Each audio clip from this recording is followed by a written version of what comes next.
Hey everyone, Chris Quarto here. Welcome again to another episode of the Adult Autism, a Spectrum of Uniqueness podcast. Well, if you were diagnosed as autistic as an adult and at some point thought, am I really autistic? What if I'm just faking this? I want you to know something right away. You're not unusual. You're not dishonest. You're definitely not alone. That thought shows up so often after adults get diagnosed with autism that a lot of autistic folks worry that the diagnosis might be wrong. Well, this episode is about that exact fear, the fear that you exaggerated your struggles, somehow fooled the person who evaluated you, or don't really count as autistic because you've learned how to hold it together, at least on the outside. We're going to talk about why that feeling shows up, what's actually happening in your brain and in your nervous system when it does, and how to move through it in a way that works for you. Now, for many autistic people, doubt starts after the initial relief of the diagnosis wears off. So at first, there's this moment of, oh, I feel validated. This explains everything in my life. And then days or weeks later, the questions start creeping in. What if I'm wrong? What if I just convinced myself that I'm autistic? What if I convinced the psychologist that I am? Well, a lot of autistic adults describe feeling like they're on trial in their own head. You replay the evaluation, you replay your answers. You continuously scan your behavior. Am I acting more autistic now? Am I performing? Am I an imposter? Well, raise your hand if you've ever thought that. Now, I can't see you, but I'm pretty sure a lot of you, the hands just went up there. Well, here's something important to understand. You're not lying to yourself, which is, what your brain is trying to convince you of. It's about pattern checking. And here's what I mean. Many autistic brains are excellent at analyzing information and looking for consistency in behavior or things that happen in their environment. When you receive a diagnosis, your brain suddenly gets new data that challenges decades of old explanations for why you are the way you are. And of course, your brain wants to double check things. And so it starts reviewing your life. Well, I didn't stim much when I was a kid, and I was able to make some friends. I can work. And when every memory doesn't fit this narrow autism stereotype, doubt sneaks in and you start feeling like an imposter. That's your brain doing what it's good at reviewing the evidence. But sometimes it doesn't give equal weight to the evidence based on authentic lived experience. Now, there are a few reasons why imposter syndrome hits so hard after a diagnosis. First of all, you learn to cope before you learn why it was necessary to do that. Many autistic adults spent years um, pushing through discomfort, uh, scripting conversations, overriding exhaustion, and appearing, fine, but at a huge personal cost. So the brain learned this rule: if I can do it or deal with it, it must not really be a problem. But when you get diagnosed, it challenges that rule.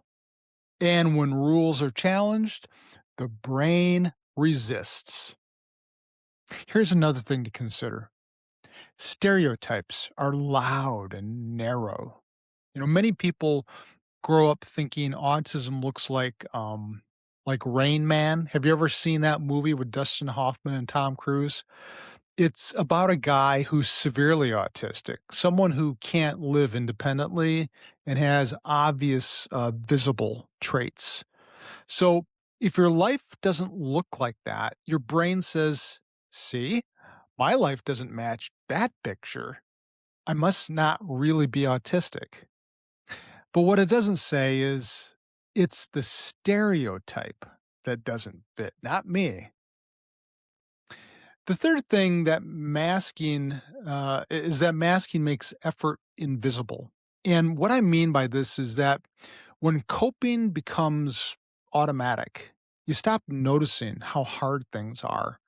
So when someone says, "You seem fine, you don't look autistic," or "You're doing great," part of you wonders if they're right, even when you know how drained you feel afterwards.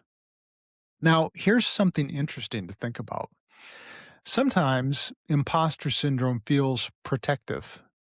When you think, maybe I'm not really autistic, there's no pressure for you to have to change or do anything differently right away, which can be a scary thing, obviously.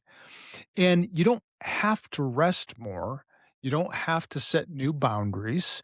You don't have to rethink your life yet. You don't have to tell people that you're autistic. You don't have to admit to yourself that you're someone that you don't want to be or feel ready to be.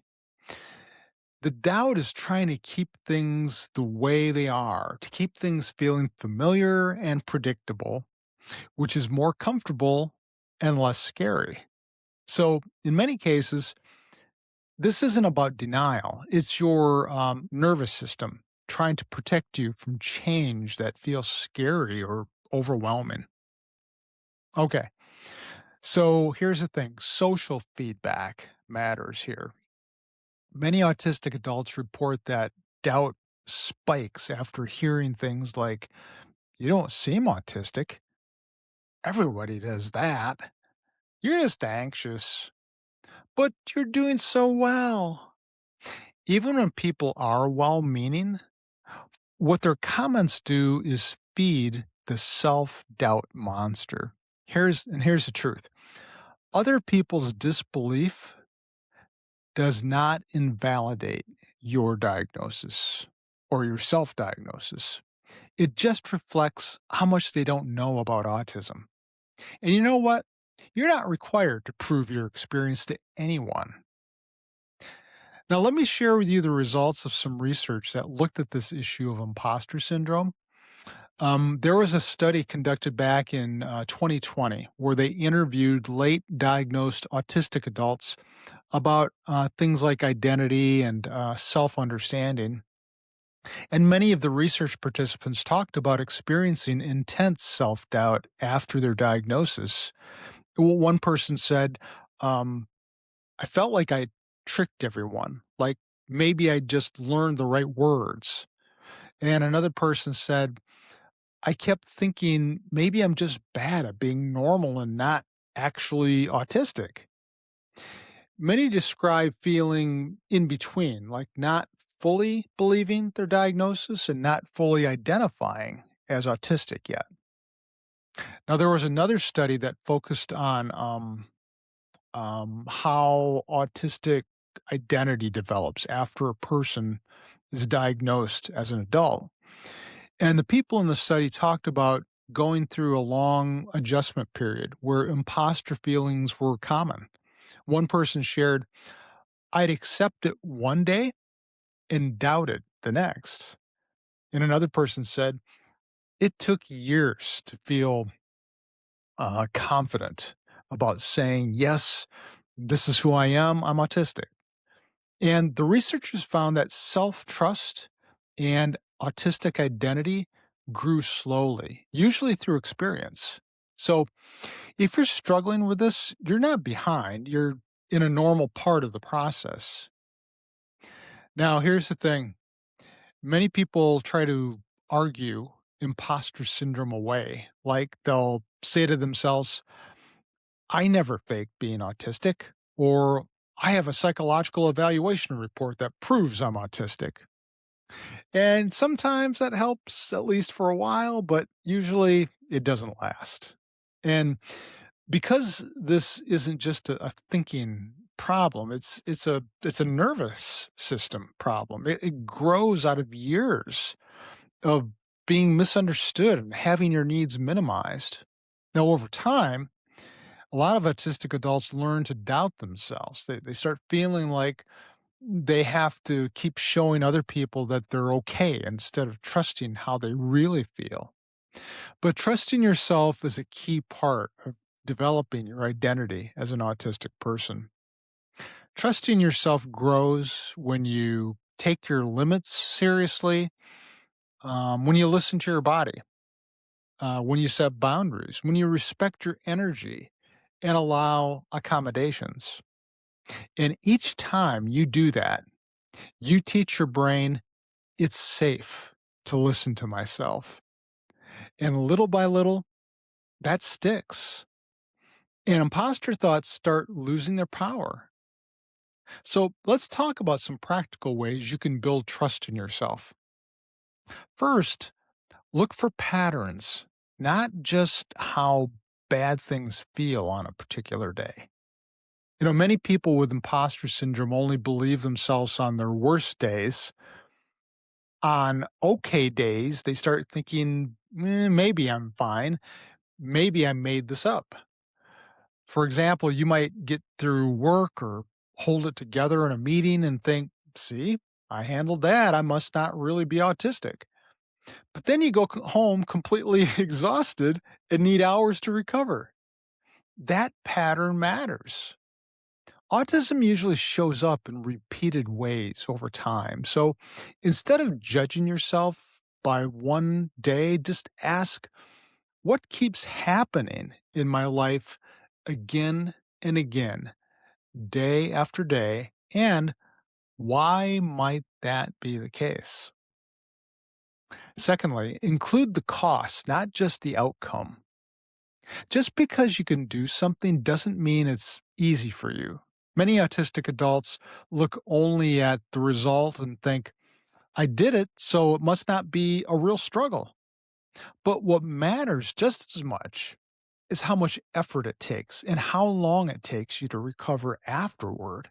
For example, you might be able to attend um, a social event. You might be able to smile, make conversation, and seem fine, but afterward, you feel completely drained. You need to be alone for hours. Have you experienced that? You can't do much of anything else?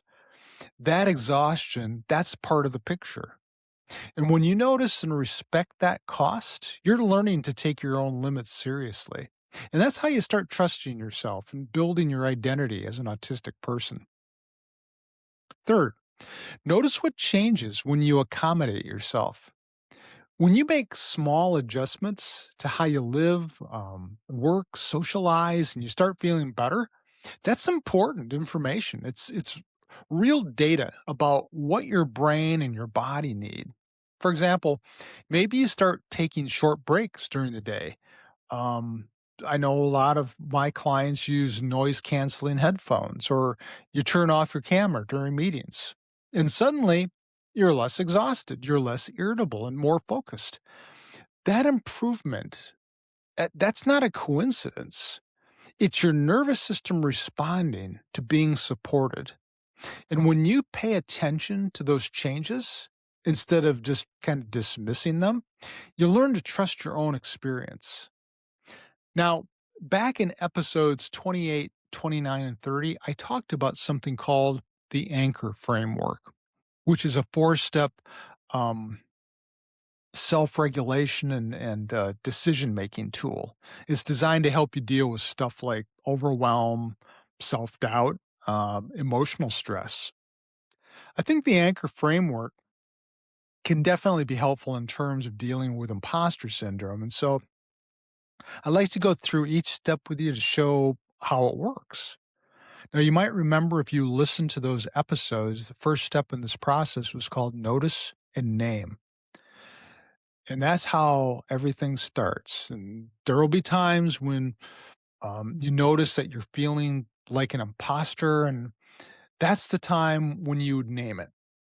I'm having that I'm faking it thought again. What this does is create distance between you and your thoughts. It's sort of like placing yourself in an observer role of your thoughts, just kind of looking back, kind of like you see your thoughts on a movie screen, just kind of noticing and watching them. And this works best, by the way, if you're intentional about being on the lookout for particular types of thoughts or experiences that you really want to work on changing. Okay, regulate is the next part of the framework. And this is all about using grounding techniques to regulate your mind and body, because if that's not happening, then you won't be able to deal very well with imposter syndrome. So, what are we talking about here? Well, maybe doing some deep breathing, like triangle breathing, or planting your feet firmly on the ground so you feel steady and supported. Some people have fidget toys or other things that they can manipulate to burn off nervous energy. Even splashing water on your face can provide enough of a shift in your body temperature to get you unstuck from a negative emotional state. Now, once you're regulated, you'll be more clear headed and can clarify some things, which is the next part of the anchor framework. Clarify. So you might ask yourself, what triggered this self doubt anyway? And what do I need? And most importantly, what matters most to me right now? You might decide that the thing that matters most to you, the bullseye on your target, so to speak, is remaining committed to living life as an autistic person, even though your belief in the diagnosis might be a little shaky right now. Having doubts as to whether you're autistic, that isn't unique to autistic people, by the way. Many LGBTQ folks go through a similar process of developing their identities. Okay, and finally, the last part of the anchor framework is ACT. And this means taking one small supportive step based on what you've learned about yourself in that moment. Maybe you use noise canceling headphones. Maybe you ask for instructions in writing, or take a break, or say no to something you don't have the energy for. You're not trying to fix everything at once. You're just showing yourself in real life, I take my needs seriously. And those small actions rebuild trust in yourself far more effectively than arguing with yourself about whether your needs are legitimate or real enough. Okay, as we wrap up, here's one small thing you might consider practicing this week.